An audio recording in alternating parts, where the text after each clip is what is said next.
Hi, I'm Lucy Edwards, Director of Client Success at VHT Studios, and today we are at Florida Realtors Convention, and it's amazing. It's busy, it's noisy, it's wonderful, and the turnout is absolutely fabulous. And here is my friend, Marion Weiler, and she has her own company, and we're going to talk about that. It's absolutely amazing. And Marion and I, we go back at least 10 years. We work together with different companies, and just very excited to have you here as my guest, Marion.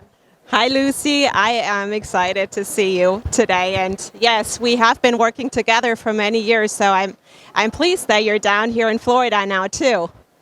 Yeah, absolutely. So I just relocated about a month and a half ago. But let's talk about your goals, because you have an amazing company. Your company helps realtors, correct? Actually, my company, Weiler International, I am working with and partnering and supporting business leaders and brokerage leaders. And a lot of them are in some kind of growth phase, and they are needing an organizational structure to support that type of growth. So what you do, you arrange programs for them that it is easy and better for them to work with their realtors, with their clients. And are you working on a budget? Are you working on a strategy? So actually, the way you need to envision it is the brokerage level. It's an organization overall where, of course, they're working with various stakeholders. They have agents that are in multiple locations, and each location has different demands. So we have to make sure, as we're getting the transactions and the sales, which real estate has been extremely busy in many, many markets, we have to make sure that we're setting up organizationally to support the agents, that they're having the corporate support, that they're having the marketing strategies that are decentralized and really customized to their markets. So it's almost as if, you're looking at the organizational design of the brokerage itself and putting all the programs, the processes, the systems in place so you can actually support the agents so they can do what they do best, which is sales. Yes, that is amazing, and I think it is extremely important. And in today's environment, when real estate companies are growing, like someone told me they just got like 50 extra agents in the last 6 months, they probably need to focus and realize and understand how they're going to support those agents so the agents are successful. Exactly. And the part that I am seeing a lot right now because of this growth and because of so many sales and just a wild real estate market overall is that the organizational part is not keeping the pace of the sales and the transactions. And oftentimes even the brokerage owners are still involved somehow in the sales and the support of the agents. So there's less time to really making sure that we're supporting this in a sustainable way, which ultimately, if we're looking 6 months down the road or 12 months down the road, we have to have that structure in place because it's the foundation of the brokerage. You wouldn't build a house on quicksand, right? And so while that might work for a few months, it's not going to be sustainable. So that is what I'm working with brokerage leaders and business leaders overall. So if we get into nitty-gritty, you analyze the company, you analyze how they run the company, what are their expenses, what is their revenue, what are their assets, and obviously their agents is their biggest asset, and how they should protect everything they have right now, correct? Yes, the first step is always an assessment. You have to understand what is going on, what is happening within the organization, what's already in place. It's not a quick fix, it's a very customized approach. So when we're looking at that assessment, it's both on the business side, the business management side. It's a tech audit oftentimes because tech tends to be the biggest investments. And there's so many brokerages that have so much different tech, yet the agents are not adopting it in the field or they don't understand it. And so again, it's a process flow. We have to provide the training. We have to identify what tools and what resources and what programs actually make the biggest difference in the agent's business. And so from that assessment standpoint, leadership is another component because you really have to have that every level of your organization and your brokerage. You need to have supporting leadership. So case in point, office management. In some companies, depending on the size, the regional VPs, and then, of course, up to the executive team. It all has to be aligned for the best results. You also had an article about, you actually wrote an article about the importance of treating your employees with respect, love, invest in your employees because they are your biggest asset, and without them you will not survive. And it goes to administrative assistants and secretaries. So it's not just about office managers, it's from very, very first position all the way to senior management, correct? Yes, I have been contributing a lot of content to the different real estate magazines and media overall because I feel that value and that education is so important. When we're looking at the agents, who are primarily independent, it's a very different scenario and leadership style required compared to employees. And so even from my corporate days as part of an executive for one of the Realogy companies, I was managing teams, and from that experience, I learned that oftentimes we're asking them to jump higher and be faster, and it's a different scenario because you are, for one, on a salary, you are employed, you have certain hours. Now on the agents, on the other hand, usually they're very outgoing, fast-paced, clients are demanding, and so they're coming in and they're needing all of these resources. So you have to make sure that you're leading your corporate staff in a way that they're motivated to support the agents and not lacking on that support, because that is something that I've seen from a different management style, sales versus corporate functions, that is critically important and unfortunately not always done. And hence, my article, along with a couple other articles on culture, because the culture is not only the office culture, it is also your corporate culture, your employee culture, and the collaboration of everybody involved.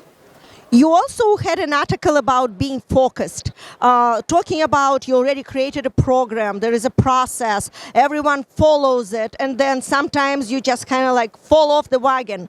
So you have a system where everyone is focused and they follow the rules to be actually successful in the process that you have arranged. Yeah, I call it intentional business management because industries like real estate, there's so many balls in the air, there are so many things coming that are oftentimes last minute. So we have to really have a focus and be intentional about the things that make a difference in our business, that are providing the best return, and doesn't keep us simply busy. Nobody needs to be busier than we already are, right? And so from that perspective, when we get that clarity, we get the focus, and we get really intentional, or in other words, we manage our business by design, that's when we're seeing the results that we're looking for. And so that is something that I am working with brokerage leaders, but even the levels below of management and the agents, because they are all running their own business. That is correct. I totally agree with you.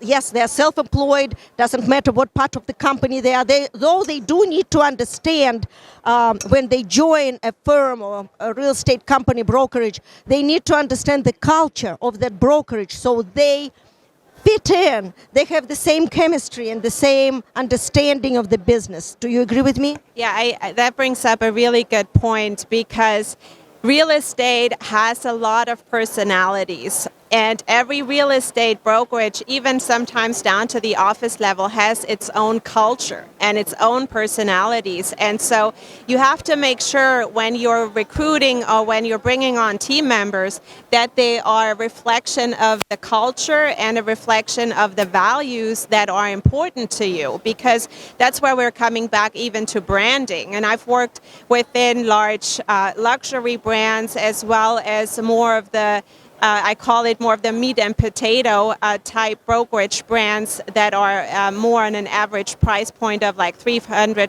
$400,000. But it's the same principle that applies because you're protecting a brand, whatever the brand is standing for. And so you have to make sure that you bring in people that are reflecting those values.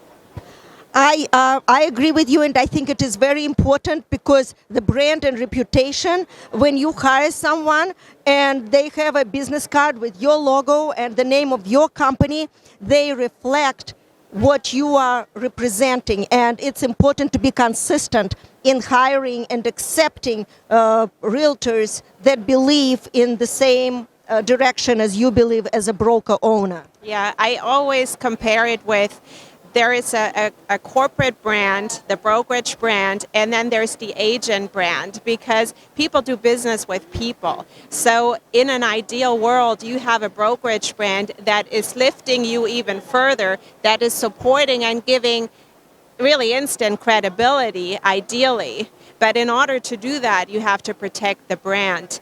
And so on that personal level, it has to go hand in hand with what the brokerage values are, to my earlier point, yet it's still your own brand. So, Lucy has, even if we were to work for the same company or the same brokerage, you have your own set of strengths. You have your own potentially like niche market within the real estate clients, and so would I, right? And so we have to look at what is it that we can take from a brokerage level that supports us in our business and how much of that we have to bring in our own branding. I agree with you 100% completely. So, and then I would also like to mention, you look amazing. Marion, you look absolutely amazing. When I saw you, who is that teenager standing by my booth? Oh, you're so funny, Lucy. Thank you. Thank you. Gone are the days of sandwiches over the keyboard. I have gotten to the realization that we all only have one body, one life, and our well-being and our health is very important.